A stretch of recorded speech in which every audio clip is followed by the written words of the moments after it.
थोडं खाली ये हा बस काकाला तोड साहेबांना पकड खाली घे. मी नागपूरला आलो की नेहमी रेशीमबागमध्ये येतो आणि इथं आल्यानंतर एक राष्ट्रप्रेमाची प्रेरणा मिळते, ऊर्जा मिळते आणि मग ते घेऊन पुढे लोकसेवेचं जनसेवेचं काम करायला बळ मिळतं. खरं म्हणजे सरसंघचालक डॉक्टर मोहन भागवत साहेब हे कडवट राष्ट्रप्रेमी देशभक्त आणि देशाला दिशा देणारं खऱ्या अर्थाने एक मोठं व्यक्तिमत्व सरसंघचालक म्हणून नेहमी मार्गदर्शन करत असतात आणि त्यामुळे आमच्यासारख्या कार्यकर्त्याला नेहमी प्रेरणा मिळत असते आणि समाजसेवेचं बळही मिळत असतं. खरं म्हणजे 100 वर्षापूर्वी परमपूज्य डॉक्टर केशव बळीराम हेडगेवार यांनी संघाची स्थापना इथं केली. हे देखील मोठी अचीवमेंट आहे. खरं म्हणजे नागपूर ही फक्त उपराजधानी नाही आहे, तर या ठिकाणी राष्ट्रीय स्वयंसेवक संघाची जन्मभूमी देखील आहे आणि म्हणून इथं येणारा प्रत्येक कार्यकर्ता जात भाषा प्रांत याच्या पलीकडे जाऊन राष्ट्रप्रेमाची शिकवण इथून घेऊन जातो आणि देशसेवा करतो. 100 वर्ष एखादी संघटना निरपेक्ष भावनेने काम करत असते. कुठलीही प्रसिद्धीपासून अलिप्त राहून कुठल्याही अपेक्षा न ठेवता 100 वर्ष काम करणं हे देखील एक ऐतिहासिक बाब आहे. आणि आपत्ती संकट असतं जेव्हा आम्ही देखील शिवसेना तिकडे पोहोचते, तिकडे RSSचे कार्यकर्ते देखील आपत्ती आणि संकटामध्ये निरपेक्ष भावनेने काम करत असतात.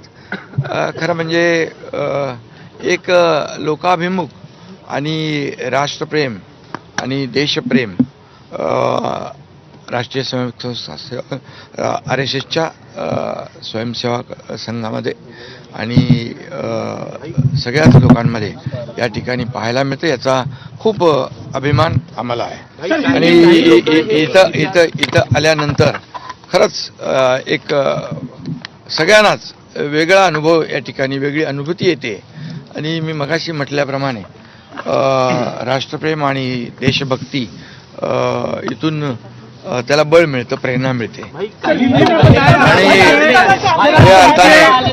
खऱ्या अर्थाने हे खरं म्हणजे ही राष्ट्रप्रेमाची शतकपूर्ती म्हणजे शतक वर्ष आहे आणि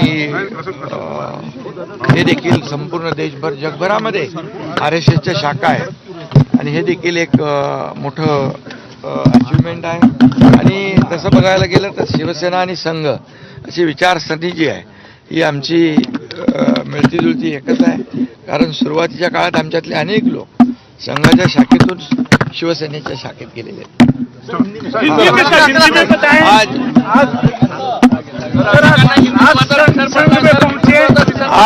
आज हम जब नागपुर में आते हैं अधिवेशन को या कभी भी तो रेशीमबाग जरूर आते हैं. यहाँ पर आने के बाद एक राष्ट्र प्रेम की राष्ट्रभक्ति की अनुभूति होती है, प्रेरणा मिलती है और उसके बलबूते पर समाज सेवा राष्ट्र सेवा करने का बल भी मिलता है, ताकत मिलती है, ऊर्जा मिलती है. और ये जो नागपुर की उपराजधानी है बल्कि RSS की जन्मभूमि भी है और यहाँ पर जो भी लोग आते हैं वो ऊर्जा और प्रेरणा लेके जाते हैं.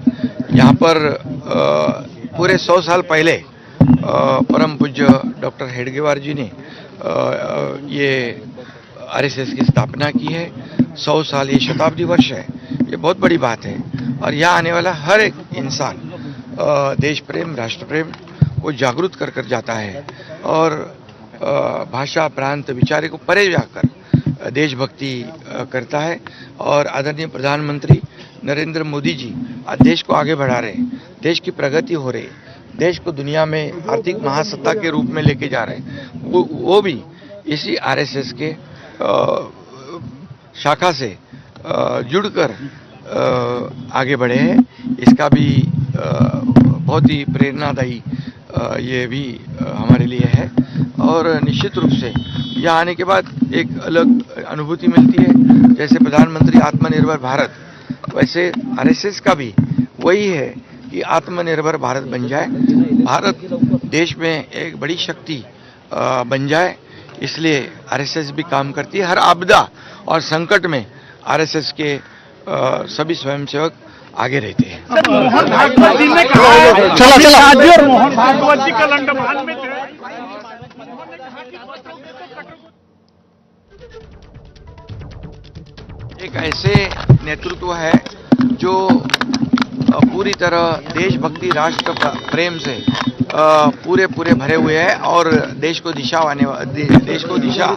देने वाले नेतृत्व है। इसका भी हमें बहुत ही गर्व है। उनका मार्गदर्शन भी हमें सेवा करने का तर एक महत्त्वाची अपडेट आहे, संघाचे स्थानिक पदाधिकारी आणि वरिष्ठ पदाधिकाऱ्यांसोबत चर्चा होणार आहे। मात्र आज संघाकडून कुठल्याही बौद्धिकाचं आयोजन करण्यात आलेलं नाहीये, तर केवळ भेट आणि चर्चा असं त्याचं स्वरूप असणार आहे। महर्षी व्यास सभागृहामध्ये आमदारांसाठी अल्पोपहाराचंही आयोजन करण्यात आलेलं आहे। संघाचे स्थानिक पदाधिकारी आणि वरिष्ठ पदाधिकाऱ्यांसोबत चर्चा होणार आहे। मात्र युतीच्या आमदारांना संघाकडून बौद्धिकाचं आयोजन करण्यात आलेलं नाहीये, फक्त स्मृतीस्थळाचं दर्शन आणि संघ स्वयंसेवकांसोबत चर्चा असं आजच्या या संघाच्या स्मृतीस्थळाच्या भेटीचं स्वरूप असणार आहे। तर हिवाळी अधिवेशनाचा आज शेवटचा